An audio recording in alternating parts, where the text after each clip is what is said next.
Hello, everyone. Welcome to this Radcast with Guy, Fawkes, and Jamen. Guy, how you doing there? Back in Belize, how are you? I'm very well. I'm in western Belize in the Maya Mountains and settled back in. We are coming to you from here in the Maya Mountains in Belize, from Seattle, Washington, where Jamen is, and also from an island in Greece, where we find Fawkes. Fawkes, Yes. what's happening there? What island? And how long are you in Greece for? And tell us a little bit about what's going on there. Yes, well, first I'd like to point out that I got in a fight with a climate denier, which explains my mask being bent out of shape. But to answer your question, I'll be here in Greece for a good 2 weeks.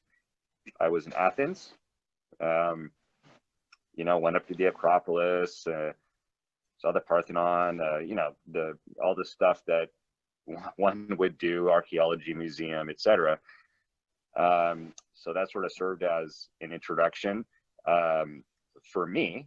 Not that I, know nothing of Greece, but I've never been here before. So after Athens, I came here to Hydra, which is an island, not far from the mainland,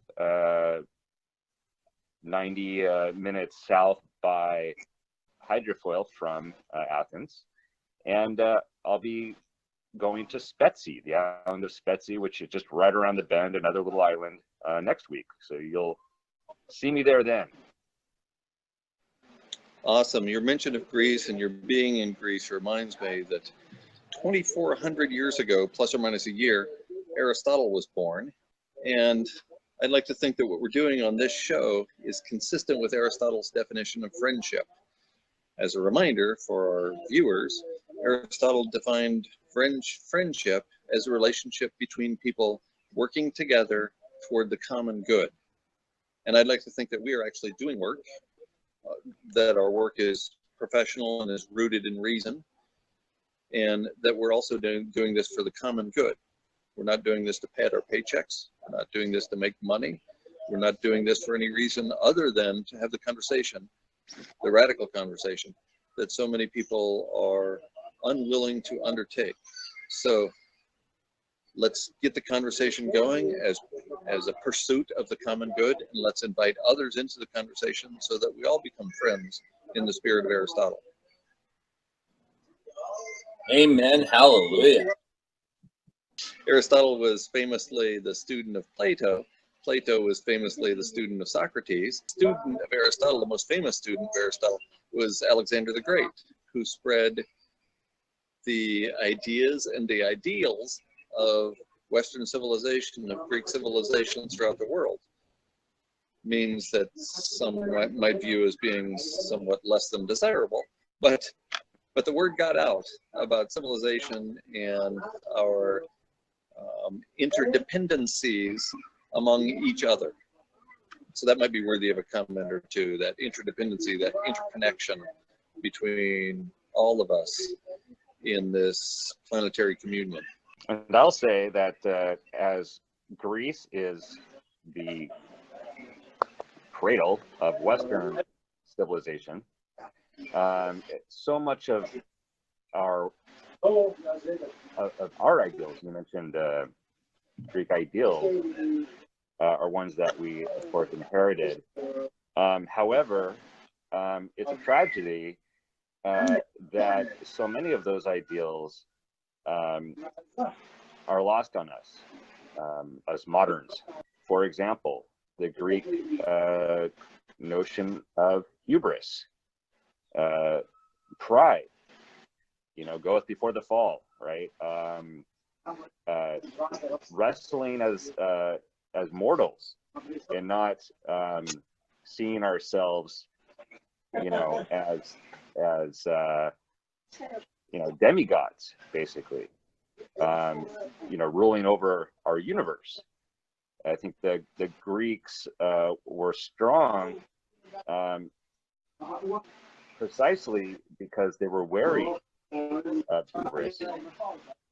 And so much of what they were able to accomplish, I think, had to do with staring reality in the face, which gave us the birth of philosophy, going back to Socrates and even the pre-Socratic philosophers who were astute observers of nature, of the environment around them, and that served them well. And of course, they had a penchant for the theater and tragedy in particular. And I think it's worth pointing out that tragedy is largely a genre that we moderns don't really grok. We don't, we don't go watch tragedies, at the cinema. Comedies, romances, action, and horror, right? But not tragedy. I mean, who wants to watch a tragedy? But they watch tragedies precisely to be, perpetually reminded of, the realities of life and death, the fatal flaw, right, of the hero with hubris. And I think that we can take a number of lessons from the Greeks, but perhaps just simply bearing in mind that, our very civilization descends from the Greeks, whether they're observations of nature, of which, Aristotle was so foundational, and just this whole ethos of living well, truth, beauty, and the good life, which was grounded for them in a sense of reality that they were constantly, thirsting for, to understand and to come to terms with it and to live according to it, so that, not only as individuals, but the Greek collective could survive and even thrive, which they did. I have a very limited understanding of the Greek language. I know, in fact, only 2 words, and barely them. The Greek word tragedy, the English word tragedy, is comprised of 2 Greek roots, which mean goat and song. And every time I was on a homestead for a long time, and I had goats, and every time I'd walk by, they would bleat at me, meh, and I would say, no, it's a tragedy. And they never laughed at me, not even once. But you bring up tragedy and our inability to look tragedy in the eye, to always look away, to always make a joke, if you will, as the tragedy is ongoing, is what comes to my mind when I think about how few people are willing to even absorb information that we view as bad news. We can't even think about it. We can't even talk about it. Those kinds of things are not allowed in our conversations. How far we've come in the last 2,500 years since the philosophers would write about, the ancient Greek philosophers would write about tragedy, would write about dying, would write about feelings of grief, would write about soil erosion, would write about the loss of species and their habitat, and so on. And those are among the many topics we just, it seems to me, refuse to take on at the level of society, at the level of our media, at the level of our governments in any meaningful way. Jamen, your thoughts about that? Yeah, it's what's really profound is I'm just realizing, as the months go by, just how perverse and damaging that syndrome is, that we look away, that we're refusing to look at that which in this case is actually destroying us, and that is our refusal to look at this reality, to look at this unfolding tragedy, and to acknowledge it for what it is, a tragedy. It's like, you've really been a leader in encouraging and inspiring us to look at this unfolding tragedy in the face, and I'm just realizing, having grown up in this culture where you've made the analogy that we're like crack babies. We're born and grown up as crack babies in this modern American culture, modern global culture, really, where what is exalted is our ability to hoard, accumulate, and therefore create, mansions in which we can kind of have independence, an apparent independence from the rest of the world and from nature. And that is, of course, arguably one of the main roots of this tragedy. So it's heartbreaking, it's shocking, and it's something where we need to really start a revolution to just wake people up out of this zombie state. It's like we're body snatched, and we're just focusing on comfort and accumulation, and we're just not looking at the effects that all this is generating. So that's where I'm at with it. Back to you, gentlemen. And I would also, being here in on Hydra, just like to say how beautiful a place it is, and no wonder that the Greeks were in love, with the natural world and with the beauty all around them, and first and foremost, just like the Greeks fought for survival, we need to fight for survival. But there's other ideals above and beyond that, where you move from surviving to thriving. And, it's just the fact that environmental devastation is making for an ugly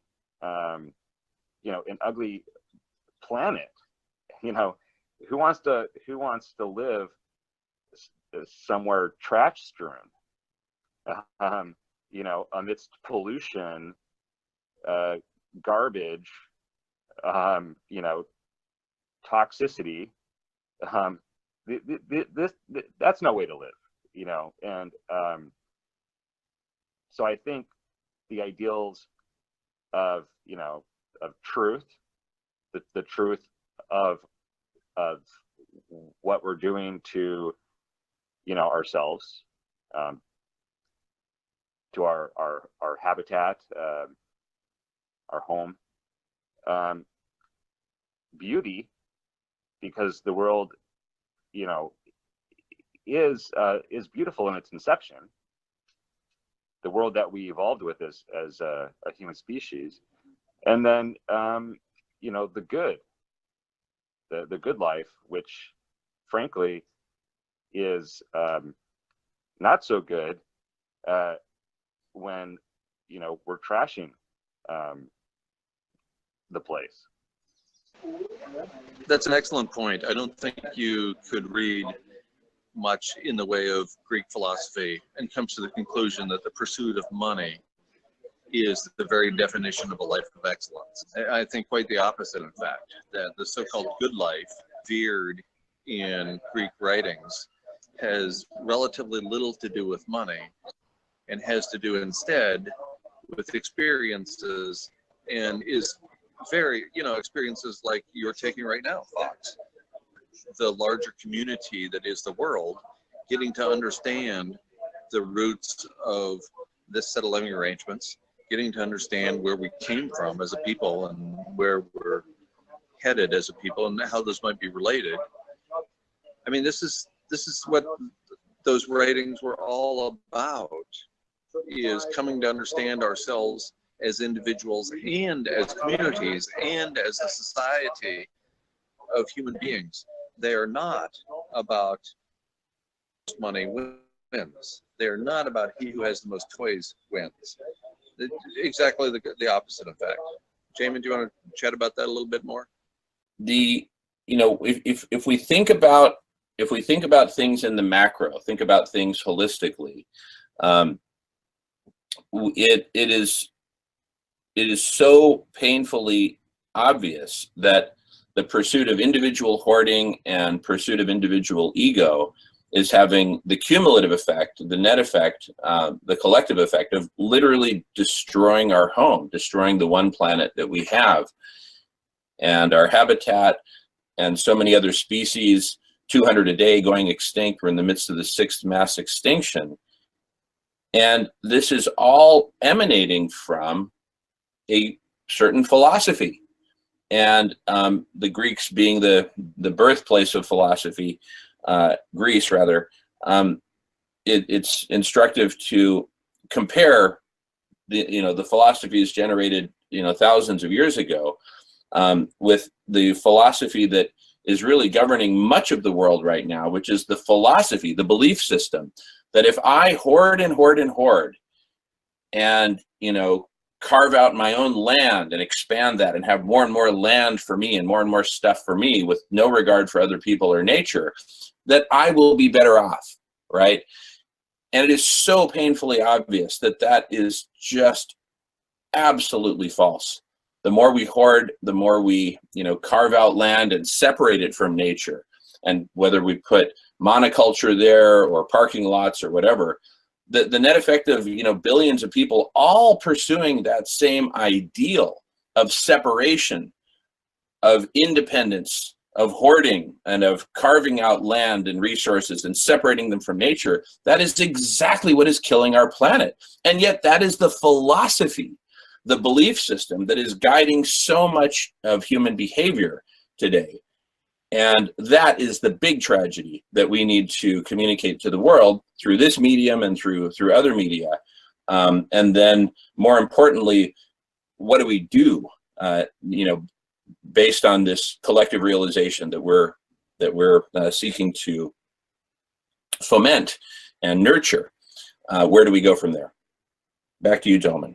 And I think part of that coming together means identifying how we do depend upon each other. We briefly mentioned interdependence on a previous episode. What does that mean? How does that work in practice? How do we actually become interdependent, given that we are all within this culture about interdependence, but by its very actions and by its everyday activities does the opposite, promotes the notion of independence, me separate from you, me better than you, me big powerful than you, me more money than you. Getting back to our Greek roots, from 2,500 years ago, what does it mean to establish community? What does a community depend upon? Obviously, this is a different time than it was 2,500 years ago. We do not want to rely upon slavery for the good life, as the Greeks were doing 20. But maybe we could take some guidance from the writings and even from the evidence about the basis of community from those times as a path going forward. How do we act individually and as communities? What does it mean to create community? What's it going to look like? What is a society structured around? What are the principles and the values and the ideals societies and its individual members? These are the questions that I think we don't ask frequently enough, that we need to be asking from this time forward. Fawkes, you're there in Greece. You've been seeing up close and personal what it looks like today and learning about what it looked like when civilization got its start. Comments from you? Well, they were, of course, as we've discussed, keen observers of the natural world, but also their sense of what constituted the world, the cosmos, as they called it, was vast, and it was becoming, it became expansive the more Greek civilization evolved. The notion of the demos, where we get our word democracy from, which means the people, as in we the people. Of course, in penning that, Jefferson was keenly aware that that was precisely what he was alluding to, was this notion of the cosmos, and the notion of being a citizen of the world. As far as I'm aware, were really first given voice in Greek writings. The very word cosmopolitan, means to be a citizen of the world, a Greek word. And I'll also, remind our audience of something that was said on a previous recording, which was that when confronted with the option of drinking the hemlock or basically living a solitary existence outside of his city-state of Athens, Socrates chose to drink the hemlock, I imagine in part to teach us all a lesson that man or humans are really only human insofar as they are a part of the community, and that community ultimately is, as we live it today, is a worldwide community. So, all of these lessons, I think, are ones that we take for granted because we live in such an interconnected world. I mean, when you go to Greece today, for example, especially some of the hot spots, the historical monuments and so forth, of course, you see people from all over the world. Our reality, the reality that they were beginning to discern for the first time, of being citizens of the world, is today one in which we live and breathe to such an extent that we're like fish in water, barely aware of the very fact that the cosmos is the world in which we inhabit. And so I think the whole ethos of people on the planet that we're trying to root down to today, I think it's appropriate that we're speaking about it in the context of the Greeks. And I just building off of what both you gentlemen have just said. In my experience, I have Greek relatives, and my favorite breakfast place here in Seattle, where Guy, I was going to take you to, and I would love to take you and Pauline there in the future. It's run by a Greek family, and that breakfast place is a beautiful community. Everyone's talking and laughing, and the mother of the family hugs the customers, and everyone just feels, and the father welcomes everyone really warmly there, and they're always there, mother, father, and son. And it's just a beautiful example of community, and we see these examples in different places throughout the world.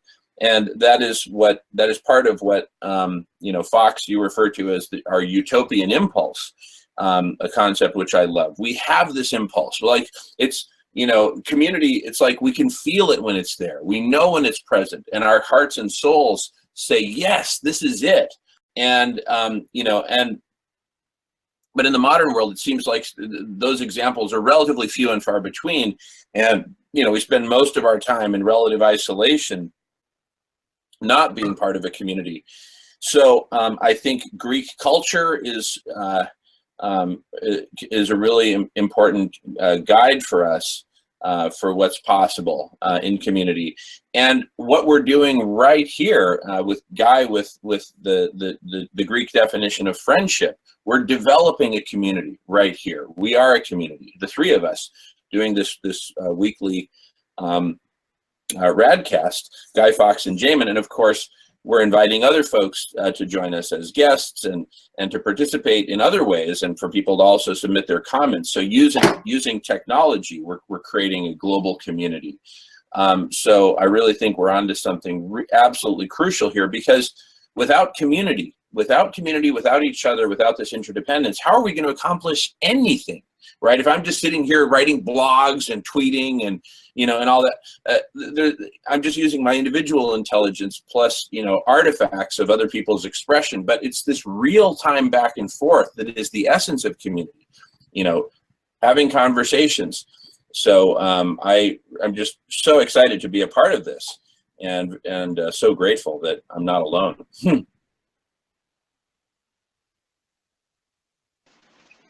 More to come, folks, and we're just getting started. This is just a teaser, I believe, for what is to follow in the weeks and months ahead. And thank you to Jamen and Fawkes for facilitating this conversation. Well, we're all in this together. Thank you, Guy, and I couldn't agree more. This is just the beginning. We're just getting started here, and this Radcast, you know, seeks to be a pillar, a beacon, a community, a starting point from which many other Radcasts can emerge as ongoing periodic things that other folks can lead, or that we can participate in as well. So it's a conversation starter. And obviously we've said, you know, nothing definitive. None of us are, you know, classicists. We're trying to bring to life a conversation that has been going on for millennia. Absolutely. So yeah, this is I'm really happy that we're here doing this, rooting down on these Radcasts, and look forward to seeing you on the next one. Wonderful. Wonderful. All right. Well, thank you both, gentlemen, and we'll look forward to seeing you on the next one. Any last words before we sign off? I think we got it covered. Thank you both. I appreciate the conversation. Thanks to our audience. I appreciate their engagement. Amen. All right. Thank you all, and we'll see you next time.